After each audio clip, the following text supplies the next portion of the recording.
Nesse horário que a fome aperta, muita gente vai falar: que maldade essas imagens. Para milhões de brasileiros, não tem nada mais apetitoso que uma carne vermelha no espeto, prontinha para cair no prato. Para mim, se tivesse churrasco todo dia, tava sucesso. É o que você mais gosta, churrasco? Churrasco, com certeza. Para os amantes de carne, é difícil imaginar uma refeição sem ela. É como se não estivesse completa. Eu acho que tem que optar por carne magra, carne mais saudável e não eliminar. Eu acho que tem que saber dosar. Carne de peixe, frango, gado, suíno. O Brasil é um dos maiores produtores de carne bovina no mundo. Somos o segundo maior exportador, com quase 2 milhões de toneladas, o que representa cerca de 3% das exportações brasileiras e faturamento de cerca de 6 bilhões de reais. Os dados são da Embrapa. Temos também o maior rebanho, cerca de 209 milhões de cabeças. Pesquisas revelam que o consumo da carne vermelha tem aumentado nas últimas décadas, principalmente nos países mais desenvolvidos. No Brasil, o consumo de proteína animal quase dobrou de 1990 para cá. Segundo a Organização das Nações Unidas para a Alimentação e Agricultura, o brasileiro come cerca de 35 quilos de carne vermelha por ano. Bastante, né? E olha que no Uruguai, na Argentina e em Hong Kong, o consumo passa de 50 quilos por habitante. Conforme o mundo consome mais carne, a produção no campo aumenta na mesma velocidade. Impacta o meio ambiente e reflete em problemas como mudança climática, poluição do ar, falta de água e degradação do solo. O rebanho bovino brasileiro é responsável por metade da emissão de gases de efeito estufa na atmosfera. O gado libera o metano. O que acontece com a pecuária, ela tem uma peculiaridade. É que a grande maioria das pessoas que criam animais, a gente fala pecuária, a gente lembra de bovino. Então, a maioria das pessoas que criam animais, criam de forma irresponsável. Essa forma irresponsável é quando o produtor rural não utiliza técnicas de manejo que ajudam a impactar menos a natureza. Marcos é zootecnista, biólogo e professor de uma faculdade particular de Brasília. Ele explica, por exemplo, que é possível dobrar a produção de carnes no país sem desmatar mais nenhuma floresta. Com a tecnologia que a gente já detém e o conhecimento que nós temos, poderiam ser muito mais eficientes e utilizar bem menos área para fazer essa produção animal. Dados do relatório Estado das Florestas do Mundo 2016, lançado pela ONU, revelam que mais de 80% do desmatamento brasileiro está associado à criação de pasto. Nossa reportagem também conversou com este engenheiro agrônomo. Ele explica que uma das estratégias para diminuir o impacto é a ILPF, a integração lavoura, pecuária e floresta. É quando você consegue integrar num determinado espaço a produção animal, que é a produção pecuária, com a produção agrícola, com espécies silviculturais, que são espécies florestais, e você consegue ter uma integração, você consegue ter uma sinergia de tudo isso. Qual que é a vantagem disso? A vantagem é que você tem menos agressão ao solo, você tem um manejo do solo muito mais racional, você consegue fornecer aos animais também o bem-estar animal, que é uma linha de pesquisa consolidada hoje. Você imagina você colocar num pasto um rebanho bovino sem ter uma árvore para fazer sombra para esses animais. De olho nos impactos ambientais causados pela pecuária, tem sido mais fácil encontrar pessoas dispostas a comer menos carne. Outras decididas a cortar o alimento da dieta, seja para ser mais saudável, reduzir o impacto ambiental, pelo bem-estar dos animais ou um pouquinho de todos esses motivos. A tendência global é de um futuro com menos carne na mesa. Recentemente, a ONU Meio Ambiente premiou uma dupla de empreendedores norte-americanos que identificou os principais componentes da carne para extrair de plantas. O resultado foi uma carne sustentável, mas sem perder o sabor, feita de ervilha, beterraba, óleo de coco e amido de batata. A soja, por exemplo, ela já é consumida em vários lugares, né? Hambúrguer de soja, carne de ervilha. O pessoal coloca vários tipos de substituições em relação ao consumo. Se continuarmos consumindo carne da forma que nós estamos consumindo, hoje entraremos em um colapso daqui a alguns anos. Na geladeira do Guilherme nunca falta hambúrguer de planta, com textura e gosto de carne. Ele mora em Brasília, tem 34 anos, é vegetariano há 15 e se tem uma coisa que Guilherme sabe preparar bem é sanduíche. Tira de letra, olha aí. Ele tempera a carne vegetal com sal e pimenta do reino. Coloca manteiga na frigideira e o hambúrguer de planta vai ganhando cor. Enquanto prepara o hambúrguer, ele aproveita para montar o sanduíche, com direito a alface, tomate e cebola roxa. Antes de tirar a carne, queijo por cima, agora sim. Terminou aqui, o queijinho deu uma derretida. Ó, para você ver como ele é mais alto do que os outros hambúrgueres. Vou botar aqui no meu pão. Agora vamos combinar quem diz que esse hambúrguer é feito de proteínas de ervilha, soja, grão de bico e beterraba. Acho que a gente não precisa nem falar que essa é a melhor parte, né, Guilherme? Com certeza. Com qual frequência que você come um hambúrguer desse? Cara, tô tentando me controlar uma vez por semana, no final de semana, para ser uma experiência legal. Eu tô curioso para saber como é que fica no meio, né, desse hambúrguer, como é que fica o ponto, a textura. Você já comeu um hambúrguer vegetariano? Não, nunca comi. Posso cortar ele aqui no meio, a gente divide e você prova? Por favor. Vamos lá. Quando o Guilherme corta, já dá para ver como a textura se parece com um hambúrguer bovino, né? Eu acho que a gente precisa até pedir desculpa, né, Guilherme? O pessoal que está em casa agora. Com certeza. Assistindo a gente. Estamos fazendo inveja em muita gente. Mas vamos lá, vamos experimentar. Uma mordida. Agora vamos para o segundo pedaço para ter certeza que ficou bom. Olha, se eu não soubesse que esse é um hambúrguer vegano, sinceramente, eu não sei se eu iria achar bem diferente do que eu estou acostumado a comer. Impressionante, né? A textura perfeita. Lembra muito o ponto da carne, né? Uhum. Que a gente está acostumado a comer. Tem todo um lance visual, assim, de parecer também, né? Tempero no ponto. Aprovado.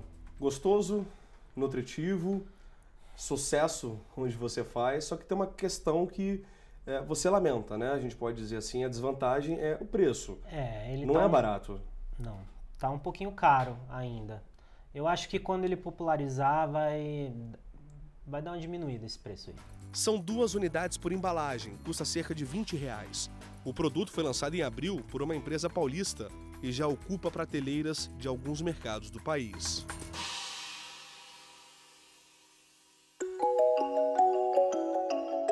No próximo bloco, a gente conta a história de uma hamburgueria e um restaurante que incluíram no cardápio a carne vegetal e tem feito sucesso. E afinal, a proteína bovina faz bem ou mal para a saúde? A resposta no próximo bloco.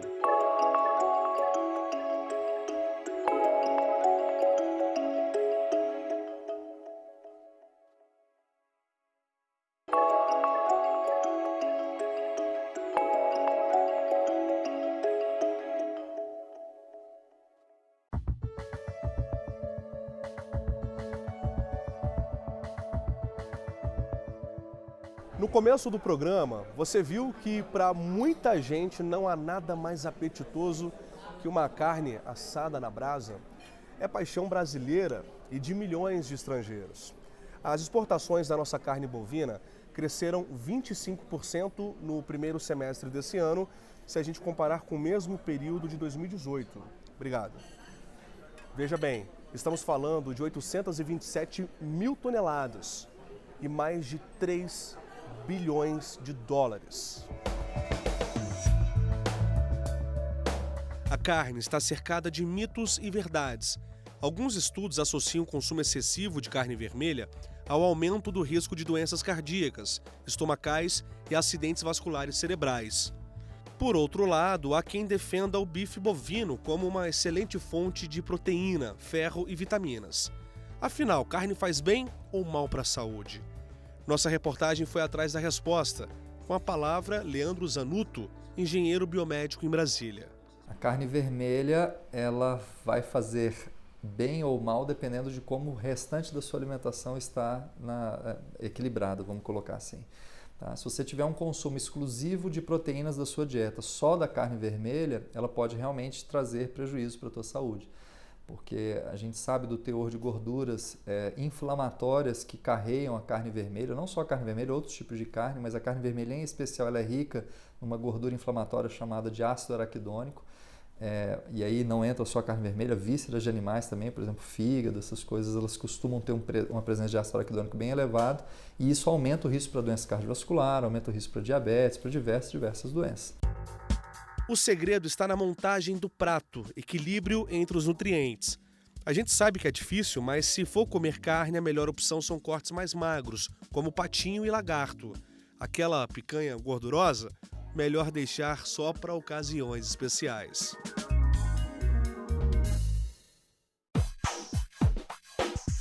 Nossa reportagem visitou esta hamburgueria em Brasília. Recentemente o cardápio ganhou uma nova opção, sanduíche vegetariano, feito de shiitake e grão de bico. Eles tiveram de adaptar a receita quando perceberam o aumento na procura por esse tipo de alimento. O retorno dos clientes é bem bacana e hoje a gente vê que pessoas que não são vegetarianas voltam para comer o nosso hambúrguer. Um é de shiitake e o outro é de grão de bico. O hambúrguer é empanado e recheado com queijo. Foi uma surpresa muito boa, porque já tive em outras hamburguerias, porque vários amigos querem almoçar e eu jantar e vamos num grupo e geralmente eu ficava sem opção, então acabava pedindo uma batata frita, um tira-gosto que nem é o que eu gostaria de comer, mas pela parte social ia junto.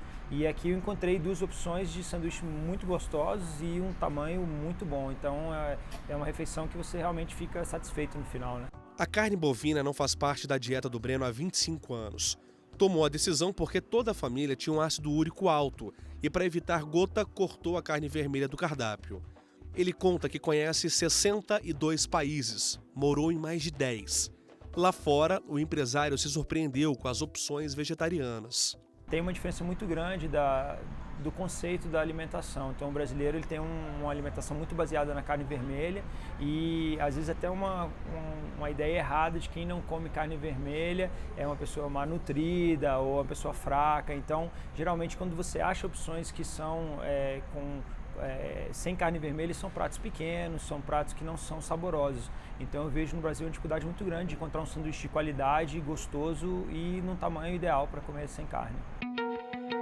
E se a gente pensar que a produção de 1 quilo de carne bovina exige mais de 10 mil litros de água, cada sanduíche vegetariano vendido ajuda a salvar os recursos hídricos do planeta. O preparo do hambúrguer vegetal consome cerca de 5 litros de água para 1 quilo. Vai depender das plantas usadas como ingredientes. O cálculo é simples. Soja, por exemplo, exige mais água no ciclo produtivo. Agora, se forem espécies rústicas, como Ora pronobis, o recurso hídrico só será utilizado no processo de produção artesanal. A gente está na era da sustentabilidade e a gente quer estar aí, quer caminhar junto. Então, existe sim sempre essa preocupação. Nossa reportagem também veio conhecer esse outro restaurante de Brasília que tem a proposta de valorizar os frutos nativos do Cerrado e preparar alimentos veganos e orgânicos. Aqui o hambúrguer é bem diferente, vegano, no lugar da carne bovina. Tem batata doce na base, carne de jaca, né? A jaca desfiada, Ora pronobis e temperos, condimentos. E leva um pouco de polvilho também da mandioca. Não leva farinha de trigo e não leva nada de carne, né? Nem de origem animal. E é um produto que tem uma textura muito interessante, que aproxima da carne e a nutrição, a proteína, né? Que pela adição do Ora pronobis, né? Pasta, farinha e in natura, ele consegue dar uma textura e um sabor e eleva muito a questão da proteína, chegando a poder ser chamado de carne vegetal, né? Atahualpa conta que os hambúrgueres de jaca são produzidos lá no sítio dele, em Padre Bernardo, Goiás, a 70 quilômetros da área central de Brasília. Ele vende 200 unidades da novidade por semana, em feiras e 4 restaurantes. E tudo com certificação orgânica. A aceitação é muito grande por causa da exclusividade da proposta, né? Ele é bem exclusivo, né? Não tem um produto similar no mercado. E a gente tem assim, cada vez mais pessoas experimentando, tanto vegano, vegetariano, quanto não vegetariano, né? Gostando bastante, dando uma resposta positiva e a gente pensa em atender. Quanto mais as pessoas quiserem, mais a gente vai fazer. Qualquer que seja a dieta, é sempre bom procurar um médico e um nutricionista para manter o cardápio equilibrado, com vegetais, frutas e proteínas. O paciente que não come a carne vermelha ou não usa os laticínios, o ideal é que ele faça a reposição. É lógico que essa reposição, dosagem, isso tem que ser avaliado por um profissional de saúde, porque tudo vai depender de como que está o nível desse paciente, dessa B12 na corrente sanguínea. A deficiência de B12 já a gente sabe que está associada a problemas neurológicos, né? Pode estar, alguns tipos de anemia estão associados à deficiência de vitamina B12, então seria interessante para um paciente que adota uma linha vegana ou vegetariana fazer a reposição de vitamina B12. A dosagem vai depender da condição orgânica, química, bioquímica do exame dele.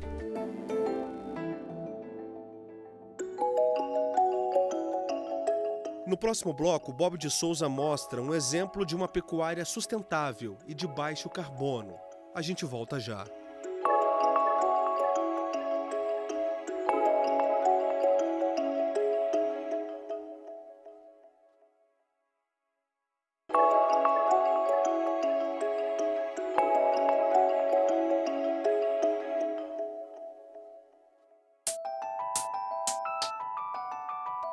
A carne de boi como proteína animal deve continuar em nosso cardápio por um bom tempo ainda, apesar das críticas de ambientalistas de que o pastejo do gado costuma destruir o solo e os microsistemas ecológicos. O mercado da proteína animal reage para manter o boi gordo e saudável nos milhões de hectares usados pela pecuária de corte e leite. Mas existe uma quebra de paradigma no segmento. Empresas que trabalham com carne no mundo todo lançam no mercado opções vegetais, como hambúrguer, por exemplo, feito de soja, beterraba e temperado com alho e cebola.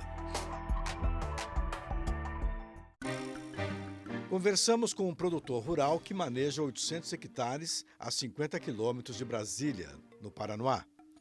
Ele e o sócio praticam o chamado aperfeiçoamento genético da raça Guzerá, de origem indiana. E o projeto tem um bom viés ambiental. A parte de sustentabilidade aqui da sua pecuária, como é que você resolve? O primeiro grande ponto, que é o foco da fazenda, é a genética. Quando você trabalha com genética, a gente consegue encurtar os ciclos produtivos e isso tem um impacto muito forte, porque se a gente pega um boi de 20 anos atrás, 30 anos atrás, você tinha aí 4, 5 anos para terminar um boi. Hoje você termina o mesmo boi com 20, 24, 18 meses, dependendo do caso. Terminar o boi significa colocar o bicho no mercado de corte para o fornecimento de carne. E a diminuição do tempo no pasto também pode representar menos pisoteio do animal durante a engorda, menos água, menos metano e menos carbono na atmosfera. Essa redução, Bob, ela veio dentro de um tripé, que é raça, no caso a genética, né? Manejo e alimentação. Então, o que a gente faz é trabalhar fortemente genética, que é o nosso foco, e isso, sem dúvida, vai contribuir para a redução do ciclo, para melhorar a produtividade do produtor brasileiro. Quantas cabeças tem aqui? Hoje a gente está com 650 cabeças. E fazendeiros do Brasil todo que trabalham com rebanhos maiores buscam diminuir o tempo para a produção de carne usando exatamente o acervo da fazenda do Adriano e de outros que trabalham com genética. É uma cadeia com uma equação já conhecida. Touros e matrizes de boa qualidade formam um rebanho mais produtivo e de baixo carbono. Mas para manter os bichos no pasto viçoso, mais trabalho de agroecologia precisa ser incorporado ao projeto. O bom pasto protege o solo e o lençol freático, mas isso não é tudo. A fazenda de Adriano tem cerca de 160 hectares de reserva ambiental, com vegetação nativa, e a busca por sustentabilidade continua. A Embrapa instalou na propriedade uma unidade do programa Biomas, que avança para a última fase de pesquisas. A ideia é a seguinte, é saber como uma família pode produzir nesta área de uma maneira sustentável, no sistema integrado, consorciado de agrofloresta.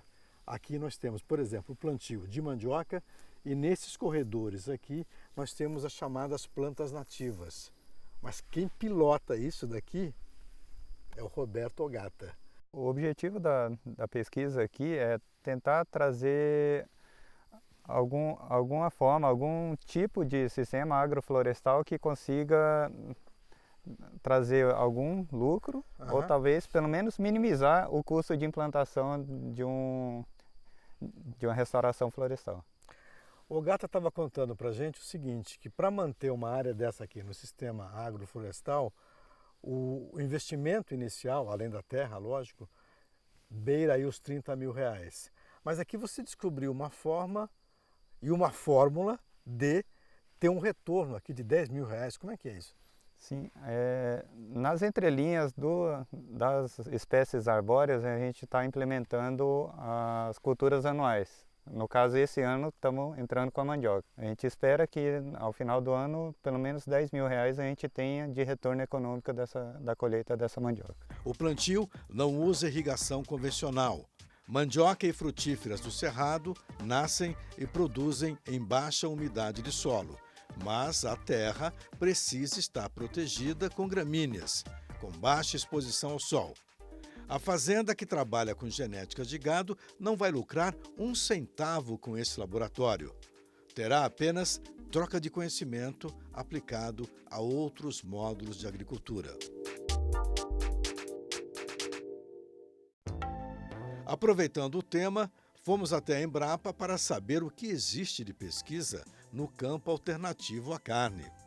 O diretor executivo de inovação da empresa recebeu nossa reportagem e explicou que o mercado de proteínas está recebendo novas linhas de produção vegetal. Segundo o pesquisador, a demanda é alta e vai aumentar ainda mais nos próximos 30 anos, de acordo com previsões da Organização das Nações Unidas. Hoje nós sabemos que o mundo inteiro demanda muita proteína, né? Nessa expectativa aí de até 2050 crescer em mais 2 bilhões a mais de pessoas na superfície da Terra, será necessário produzir algo em torno de 500 milhões a mais de proteína de origem animal e algo em torno de 1 bilhão a mais de grãos. Kleber fala em milhões de toneladas de proteína e elogia o manejo cada vez mais sustentável da pecuária brasileira, nos sistemas integrados de produção da pecuária lavoura, lavoura-floresta e floresta-pecuária. Hoje nós sabemos que no Brasil nós temos algo em torno de 14 milhões de hectares em sistema de integração lavoura-pecuária-floresta.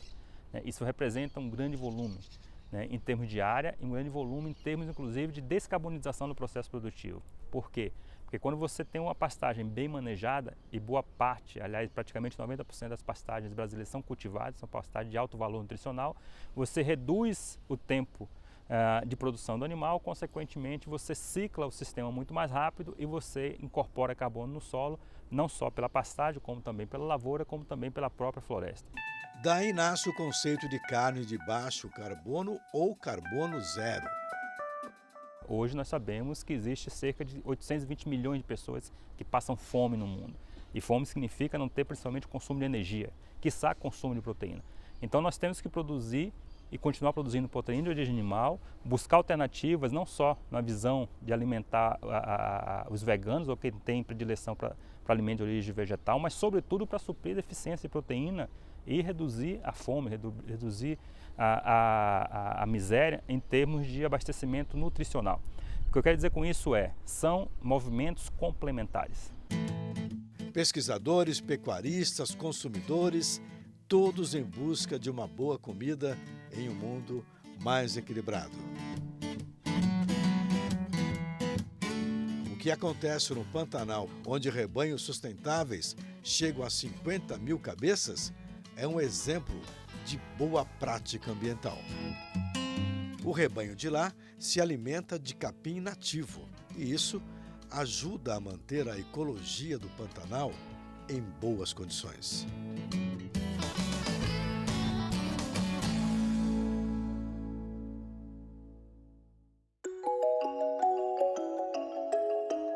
E assim chegamos ao final do Meio Ambiente por Inteiro. Para rever este e outros programas, acesse tvjustiça.jus.br. E se quiser mandar um e-mail para a gente, o endereço é meioambienteporinteiro@stf.jus.br. Acesse também o nosso canal no YouTube, TV Justiça Oficial. Até a próxima!